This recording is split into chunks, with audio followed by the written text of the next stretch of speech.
Selamat malam Pak KS. Malam. Bagaimana kabarnya? Sehat? Alhamdulillah sehat. Alhamdulillah sehat. Cuacanya malam ini panas kayaknya Pak KS ya? Iya, yang penting pemikiran kita tidak terpengaruh. Itu yang saya suka. Pokoknya dalam keadaan apapun, kondisi apapun, cuaca seperti apapun, tetap perasaan harus disenangkan. Iya. Karena perasaan itu yang membawakan jalannya sebuah pikiran Pak KS. Betul ya? Iya. Terima kasih Pak KS. Baik, begini Pak KS, kita sekarang berada pada acara podcast. Tema podcast kita ini Baka-Baka. Baka-Baka itu berakal sehat dan bertindak hebat. Itu akronimnya ya, Baka-Baka. Biar lebih familiar saja kegiatan podcast kita. Kami dari Pindara Studio, Pak KS. Jadi Pindara Studio, sebagaimana yang kita tahu bahwasannya Pindara Studio ini merupakan satu komunitas pegiat IT, ya kan? Yang mana pegiat IT itu, ya apalagi terutama dalam pembelajaran kita Pak KS ya, harus lebih jauh ke mengenal. Bahkan dalam membawakan pembelajaran saya rasa IT itu sangat penting. Bahkan bukan dalam pembelajaran saja, segala aspek. Jual beli Pak KS ya? Iya.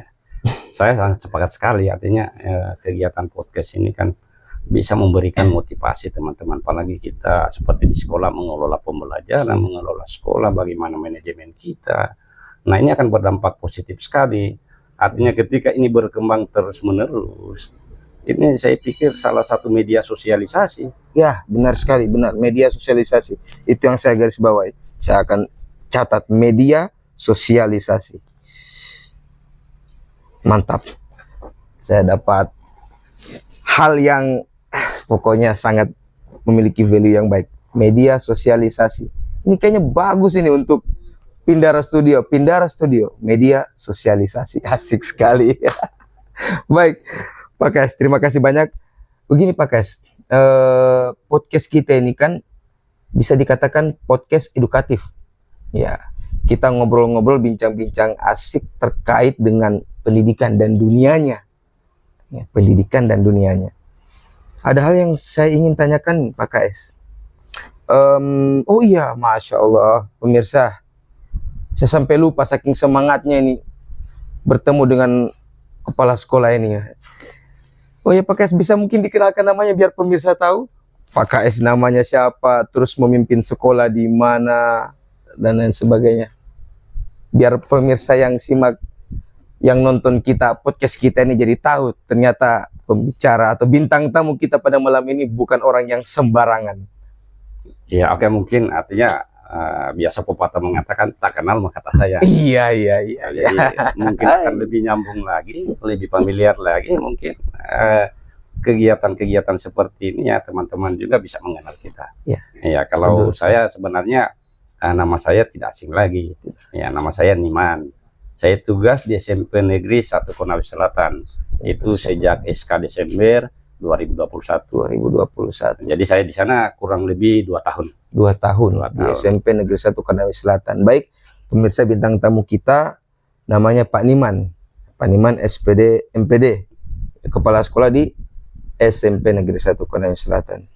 Baik, beliau ini saya rasa poin manajerialnya itu ya luar biasa. Jadi kita patut banyak mengambil pelajaran dari beliau. Maka dari itu simaklah terus podcast kita, karena bintang tamu yang kita undang ini juga insya Allah bukan orang yang sembarangan, orang yang tentu memiliki value di bidang edukasi. Baik Pak KS, ada hal yang saya mau tanyakan pertama Pak KS. Berbicara tentang pendidikan, kan ini kan merupakan hal yang sangat penting bagi manusia, ya kan, sebagai tuntunan hidup, ya kan, sebagai tuntunan hidup, agar bagaimana jalannya kehidupan itu lebih terukur, terarah, terstruktur, dan rapi dengan adanya pendidikan yang akan mengantarkan langkah-langkah ini. Menurut kepala sekolah, menurut Pak Niman, apa sih itu pendidikan Pak? Ya, sebenarnya kalau kita kaji secara teoritis, saya mau kaji dulu dari sudut pandang agama. Ya, pendidikan itu kan sesuatu hal yang wajib bagi kita. Benar sekali. Di dalam eh, Quran saja sudah menyatakan bahwa ikra, Ikra. baca, Benar sekali, baca. Nah, dan ini awalnya sebenarnya. Sehingga kita kalau manusia namanya yang bersentuhan dengan pendidikan itu tidak terlepas sampai sepanjang hayat kita. Itu selalu kita harus mengembangkan bagaimana pola pendidikan kita itu selalu berkembang dan bisa bermanfaat untuk orang lain. Bermanfaat. Kalau secara teoritis sebenarnya itu pendidikan itu jenjang. Jenjang. Nah, jenjang yang harus kita penuhi sebenarnya. Tetapi kalau pendidikan secara umum itu kan memperolehnya itu dari lingkungan keluarga dulu. Benar sekali. Nah, dari lingkungan keluarga itu yang utama. Nah, sehingga nanti secara terstruktur pendidikan formal itulah penunjang sehingga bisa membentuk anak-anak kita bagaimana ke depan selaku generasi penerus kita. Nah, ini yang perlu kita kembangkan tentang pendidikan. Kalau kalau dari definisi ya, itu mungkin. Baik. Pendidikan berarti pada dasarnya itu alat untuk mengatur ya, alat untuk mengatur kita ini ya, hidup. Baik Pak KS, selanjutnya menurut Pak KS, ini saya pernah dengar itu istilah kepala sekolah itu adalah guru yang diberi tugas tambahan, begitu ya Pak KS ya? Iya, itu sesuai permen. Ada permen 2000, kalau saya kurang salah ya, 2016 ya. Tetapi terjadi perubahan sehingga nanti fungsi dari kepala sekolah itu ada tiga. Yang bagaimana manajerial, kemudian supervisi akademiknya, bagaimana kewirausahaan. Tetapi tidak menutup kemungkinan juga bagi sekolah-sekolah yang masih membutuhkan untuk jadikan tugas tambahan itu boleh kepala sekolah. Boleh. Kalau belum memenuhi standar tenaga pendidik dan kependidikan. Jadi aturan itu bisa dia berlaku lagi untuk aturan yang lama sebelum revisi, tergantung kebutuhan yang ada di sekolah. Berarti tidak salah juga ya kalau misalkan kepala sekolah sesekali masuk kelas ngajar. Iya sebenarnya, artinya kan motivator yang itu adalah kepala sekolah. Yang motivator bagaimana memberikan mungkin seperti dalam Tutpuri Handayani, benar sekali. Selaku di depan memberikan contoh sama teman-teman. Artinya tujuan daripada sekolah bagaimana proses pembelajaran itu bisa berjalan maksimal. Outputnya bagaimana siswa bisa belajar. Kalau hanya kepala sekolah berdasarkan 3 fungsi tersebut yang dijalankan, maka kasihan ketika ada sekolah-sekolah yang tidak terpenuhi sarana tenaga pendidik dan kependidikannya. Idealnya kepala sekolah memang harus proaktif. Kepala sekolah harus proaktif. Catatannya kepala sekolah harus proaktif. Ya, benar sekali. Baik, selanjutnya Pak KS, tadi kita berbicara tentang pendidikan, terus fungsi kepala sekolah. Sekarang terkait dengan rasa. Pak KS, sebangga apa yang Pak KS rasa itu menjadi seorang guru, khususnya kepala sekolah? Sebenarnya kalau dari segi saya tidak bisa sebenarnya bahasakan. Artinya itu adalah salah satu amanah yang diberikan oleh Tuhan kepada kita, sehingga dalam menjalankan aktivitas kita betul-betul ada amanah dan rasa tanggung jawab. Jadi saya sangat berbangga sekali jadi kepala sekolah. Kenapa? Karena mungkin itu bisa jadikan untuk ladang pahala saya. Benar-benar ketika kita jalankan sesuai dengan amanah undang-undang, kemudian itu sebagai rasa tanggung jawab kita. Kalau saya selaku kepala sekolah itu betul-betul menjalankan itu, proses itu. Saya tidak berpikir lagi ke yang lain-lain. Karena apa? Lahan rezeki saya sudah di situ. Artinya Tuhan sudah memberikan rezeki kepada kita, maka saya siap bekerja untuk itu maksimal, meluangkan waktu, kesempatan, bagaimana membentuk, melayani, kemudian bagaimana berinovasi di sekolah, menjadi suri teladan anak-anak dan teman-teman guru. Saya pikir begitu. Benar sekali. Terkait dengan rasa itu memang susah untuk diungkapkan Pak KS. Tapi bisa kita lihat nilainya ya. Bisa kita lihat nilainya dari apa yang kita lakukan sehari-hari. Baik Pak KS, berbicara terkait pendidikan itu tidak jauh-jauh dari profesi yang melekat erat pada pendidikan tersebut, yaitu guru. Yaitu guru. Karena itu ya, itu profesi memang yang melekat. dari berbagai macam profesi yang ada, dokter misalkan, terus ada karyawan mungkin, pegawai, ada pilot, ada polisi, tentara dan lain sebagainya. Guru. Nah, sekarang kita bahas guru. Menurutnya Pak Kais, apa sih itu arti dari guru itu Pak Kais? Kenapa sebagai sebuah profesi? Sebenarnya kalau saya berpandangan tentang guru itu adalah profesi yang mulia sebenarnya. Profesi yang Ya, kemudian bukan sesuatu bukan profesi yang memerlukan waktu untuk mendapatkan itu secara instan. Ada proses-proses yang harus dilakukan, sehingga melahirkan seorang guru yang berprofesi itu memang betul-betul punya kriteria. Artinya gini, saya kasih analogi contoh, dokter misalnya kalau mendiagnosis pasien, dia tidak pernah dituntut bagaimana hasilnya.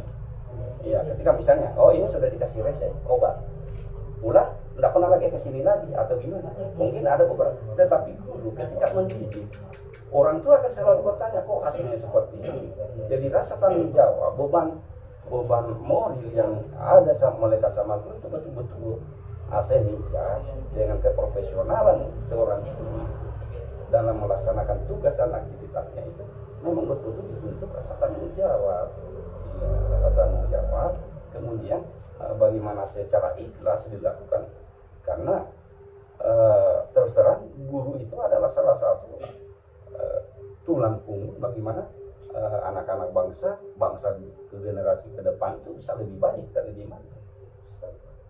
Jadi saya pernah dengar Pak Kais, pendidikan itu adalah proses memanusiakan manusia. Ya, Pak. Kalau kita bicara itu, guru itu profesi yang melekat erat dengan dunia pendidikan. Berarti guru itu pekerjaannya besar sekali, berat. Bagaimana memanusiakan manusia? Wah itu, Pak Kais, itu perlu apa? Coba Pak Kais bisa mungkin dijelaskan modal apa yang penting untuk dipegang seorang guru? Sebenarnya guru itu dia tidak berfungsi menjadikan anak cerdas. Tidak. Guru itu hanya bagaimana memfasilitasi anak bisa jadi cerdas. Nah, itu sebenarnya fungsinya. Untuk mencapai hal tersebut. Jadi seorang guru harus membekali diri. Dia harus kreatif, inovatif, bagaimana dia mengembangkan diri. Biar bagaimana guru itu kadangkala itu harus jadi motivator untuk anak-anak. Ya. Sehingga apa? Itulah tadi saya bilang, guru itu bukan menjadikan anak siswa. Dia hanya memfasilitasi. Maka proses itu mungkin pengembangan diri, ada kegiatan mungkin seminar, ada kegiatan pengembangan diri, apalagi sekarang PMN. Nah, itu yang harus dibekali. Kemajuan ilmu dan teknologi memang harus dijawab dengan pengembangan diri dari guru.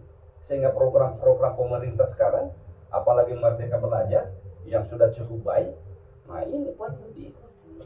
Kenapa? Karena guru itu adalah sumber informasi bagi siswa. Nah, guru sumber informasi bagi siswa. Catat itu. Dilanjutkan Pak Kais. Iya. Nah, sehingga bagaimana ya? Kalau sudah jadi sumber informasi, artinya apa? Memberikan informasi berarti kita harus miliki dulu. Iya benar. Dikaji Ya, dulu. dikaji. Jangan sampai informasinya yang disampaikan salah. Iya kan? Makanya kebijakan pemerintah daerah yang diturunkan lewat Dinas Pendidikan dalam hal ini tenaga kependidikan ini sudah berbuat maksimal. Bagaimana memotivasi, memberikan pengembangan diri. Itu sudah banyak kegiatan. Jadi tidak ada alasan lagi bagi teman-teman untuk tidak berkreatif. Ada kreativitas. Karena indikator pengukuran keberhasilan seorang guru adalah siswa. Bagaimana siswa itu bisa mengembangkan diri. Ada proses, hasilnya ya dia rasa siswa. Berarti guru itu harus menjadi sumber inspirasi. Iya, sumber inspirasi. Guru itu harus menjadi sumber inspirasi. Guru harus inovatif, dan guru harus kreatif. Apa yang disampaikan Pak Iman tadi itu benar sekali. Karena sering kita lihat ya, mungkin ya, banyak juga guru-guru ya mungkin di Indonesia ini yang bagaimana dia siswa itu harus ikut guru lah, tidak diberi siswa itu kebebasan harus begini, guru tinggal mengawasi, mengarahkan dan sebagainya. Pokoknya anak-anak ikuti kami nih guru di depan, apa yang kami sampaikan ikuti dan sebagainya. Seperti itu kayaknya itu bagaimana itu pakai menurut Pak Gani? Sebenarnya itu paradigma berpikir lama. Oh, iya ya, paradigma berpikir lama. Melihat perkembangan sekarang kan apa ya, kegiatan-kegiatan seperti itu tidak perlu lagi. Artinya memang masih bisa kita gunakan, tetapi dilihat artinya situasional ya. Kita lihat kenapa, karena perkembangan era teknologi sekarang, apalagi nanti generasi Z, bagaimana kita memulaikan 2045 generasi emas kalau kita tidak mulai dari sekarang. Pembelajaran anak sekarang kan apa ya, lebih cepat ketika ada media-media perantara yang hasil dari inovasi guru.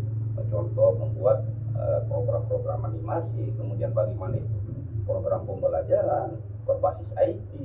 Ini yang perlu. Jadi melihat gejala perkembangan anak, tidak bisa lagi kita menggunakan pola-pola lama. Nah ini nanti yang akan mengurangi sebenarnya. Ini yang perlu kita berikan pemahaman ke teman-teman. Bagaimana sebenarnya artinya perubahan paradigma pendidikan sekarang, ya tidak bisa lagi. Jangan, artinya gini, jangan hanya sekedar menuntaskan kewajiban. Jadi proses pembelajaran itu bukan menciptakan ada rasa nyaman. Jangan hanya sekedar menggugurkan kewajiban. Iya benar. Karena di situ apa ya? Saya ingin lihatkan, artinya gini teman-teman, ketika ilmu yang kita berikan itu dia bermanfaat, maka itu adalah amal jariah. Ketika konsep yang sudah salah, saya bisa bahasa main-main itu dosa jariah. Dosa jariah. Jadi bukan hanya amal jariah ya, dosa jariah juga. Waduh, ini obrolan kita ini ngeri, kena merembetnya ke jariah-jariah itu. Waduh, tapi itu benar. Karena profesi guru itu saya rasa bisa menjadi ladang pahala, bisa juga menjadi ladang dosa. Karena kapan kita salah gerak, salah pikir atau salah menggerakkan, waduh, bahaya. Jadi itu Pak Kes. Ada hal lagi nih Pak Kes, terkait dengan tuntutan superior seorang guru, ya kan? Itu yang sangat banyak, tuntutannya. Guru itu harus inovatif, guru harus kreatif, guru harus jadi sumber inspiratif, sumber informasi bagi anak-anak didik. Sekarang kita mau lihat, apakah dengan tuntutan superior dimiliki seorang guru seimbang dengan kesejahteraan yang didapatkan menurut pandangannya Pak? Sebenarnya kalau saya artinya dari beban pekerja, beban pekerjaan sekarang kalau diukur, apalagi dengan yang sertifikasi kan syarat itu mengajar minimal 24 jam. Tetapi di dalam aturan kemudian tupoksi guru itu ada namanya pengembangan diri. Salah satu pengembangan diri itu kan berfungsi bagaimana karir jabatan kita bisa meningkat. Contoh mungkin di golongan, golongan. Salah satu syarat itu pengembangan diri harus terpenuhi. Dan untuk itu tidak ada lagi misalnya keluhan-keluhan teman-teman. Pemerintah sudah mengatur sedemikian, apalagi dengan penghasilan sertifikat. Saya pikir kalau dari sisi kebutuhan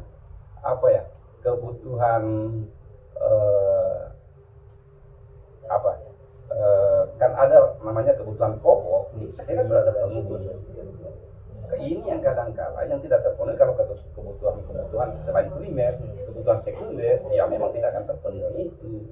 Tapi kan kita sudah diajarkan bagaimana guru hidup sederhana, ini. Nah, sehingga kita kalau konsep-konsep dari sisi penghasilan, sebenarnya tinggal rasa syukur. Saya bilang kalau pribadi saya, nikmat apalagi yang kita mau ingkari, Nikmat apalagi yang kita mau dustakan sekarang. Baik Pak Kes. Ini kita berbicara profesi pendidikan, berbicara pendidikan, berbicara profesi keguruan, sampai kita merembet ke bagaimana jalannya seorang guru, fungsinya sampai dengan kesejahteraannya. Ini semuanya, apalagi dalam saat-saat ini ya, di zaman-zaman sekarang itu semuanya bergerak menggunakan IT, ya kan, sebagai penghantar sebuah pekerjaan. Kalau bagi gue ya pengantar pembelajarannya, ya kan, instrumen pembelajarannya itu kan berbasis IT sekarang kebanyakan. Dinas Pendidikan dan Kebudayaan Kabupaten Korea Selatan, ya kan, di bidang GTK itu ada mengeluarkan satu aplikasi yang sangat fungsinya itu sangat full of function, ya kan, yaitu Sekolah Pindara, tempat guru, semua guru itu mengakses apapun, ya kan, mulai dari karya, mulai dari pemberkasan hal-hal yang apapun itu semua ada di situ. Nah sekarang saya mau tanya Pak KS, mungkin Pak KS juga sebagai seorang aplikator dari Sekolah Pindara kan, yang menggunakannya. Bagaimana pendapatnya Pak KS tentang aplikasi tersebut? Saya sebenarnya sepakat sekali, artinya itu satu inovasi gebrakan yang sangat baik sekali sebenarnya, yang selama ini ada aplikasi yang bisa memudahkan pekerjaan teman-teman. Sebenarnya aplikasi itu memudahkan sebenarnya, hanya kadangkala ya teman-teman pemikirannya zona nyaman Pak, yang saya bilang tadi. Padahal itu adalah salah satu media bagaimana hasil pekerjaan kita itu sangat memudahkan. Apalagi misalnya kita melihat di Sekolah Pindara itu kan semua kegiatan dan akses teman-teman kan di share ke situ, sehingga kita bisa melihat, dijadikan satu contoh, kemudian mungkin dijadikan satu rujukan, sehingga apa yang dilakukan teman-teman di sekolah lain bisa kita implementasikan di sekolah kita. Nah ini sebenarnya, dan saya sangat-sangat mengapresiasi sebenarnya itu. Dan saya cukup aktif ketika ada permintaan data, cukup aktif. Teman-teman saya juga sudah saya sampaikan, ini salah satu media, kalau ada tolong diupload. Nah, bukan bilang kita berbangga diri di situ, tapi media berbagi. Media berbagi. Dan ini satu kesyukuran. Dulu kita bicara dulu, sebelum media ini ada berbasis IT, susah sekali. Kita tidak tahu perkembangan. Akhirnya pola pikir mengembangkan sekolah yang masih berjalan di tempat. Kenapa? Karena informasi yang kurang. Jadi kita bersyukur sekali. Jadi memang aplikasi Sekolah Pindara itu sangat pantas dan layak memang hadir ya di tengah-tengah kita, terutama guru-guru yang ada di Kabupaten Konawe Selatan ya. Itu sangat layak sekali, apalagi kepala bidang yang membidangi itu memang punya pemikiran yang ke depan, berpikir maju. Ini yang selalu saya salut sama beliau. Meskipun masih muda, tetapi pengabdian beliau untuk menjadikan Konawe Selatan, bagaimana akses pendidikan itu bisa dimudahkan, itu sebenarnya salah satu inovasi. Baik, sekedar informasi teman-teman, jadi kepala bidang GTK namanya Pak Erwin Manggini, SPDMN. Beliau ini merupakan penggagas dari aplikasi Sekolah Pindara ini, yang mana aplikasi ini hampir semua guru-guru di Kabupaten Konawe Selatan mengakses aplikasi tersebut, karena seperti yang dibilang Pak KS tadi itu memudahkan guru-guru. Jadi bagi teman-teman guru, kepala sekolah yang belum mengakses Sekolah Pindara, silakan diakses.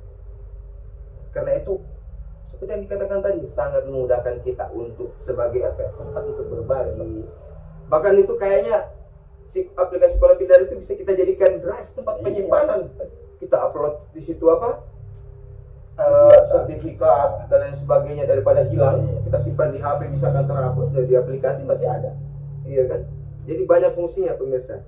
Baik, yang terakhir ini Pak KS, kita sekarang lagi HUT PGRI ya, HUT PGRI, Hari Guru Nasional ya.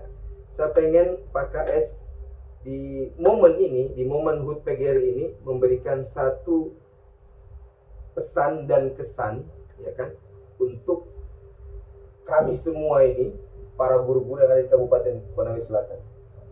Mungkin bisa disampaikan Pak KS. Melalui hari ulang tahun Guru Nasional HGN dan hari ulang tahun PGRI yang ke-78, kami mengharapkan, karena saya sekaligus pengurus selaku sekretaris PGRI, mengharapkan bagaimana teman-teman semakin meningkatkan kinerja, bagaimana berkreasi, berinovatif untuk melahirkan atau menumbuhkan generasi-generasi anak-anak bangsa yang lebih baik, terutama bagaimana kita menyikapi persoalan karakter, literasi dan numerasi, sehingga nanti anak-anak kita punya modal, karena pendidikan itu adalah harta sebenarnya, sampai di akhir zaman itu adalah harta yang paling terbaik sampai sekarang. Nah, ini adalah kabupaten kita bisa maju terpulang dari teman-teman semua. Dan ini adalah kiat-kiat kita bekerja bagaimana ada rasa tanggung jawab, ikhlas kita melaksanakan tugas dan tanggung jawab. Terima kasih Pak Kais. Jadi teman-teman, itulah tadi hal-hal yang telah kita obrolkan bersama Pak Niman, Kepala Sekolah SMP Negeri 1 Konawe Selatan. Jadi nanti podcast kita kami tayangkannya di sosial media, silakan disimak dan silakan ditonton. Jangan lupa like, share, dan subscribe. Subscribe. Nah, dan subscribe. Jadi malam ini dengan waktu yang tidak banyak, waktunya tidak banyak, tapi ilmunya banyak sekali nih. Ini bukan main, saya tidak salah undang bintang tamu. Maksudnya obrolan kita itu jadi full of science, jadi banyak hal-hal yang baru, keilmuan bagi saya pribadi ya sebagai host, dan mungkin teman-teman yang menonton ini, teman-teman guru dan kepala sekolah, ya banyak hal yang disampaikan Pak Niman tadi, dan itu merupakan motivasi bagi kita untuk bergerak sebagai seorang guru. Kita telah memilih profesi sebagai guru ya, jadi hal itu harus kita pegang sampai akhir hayat.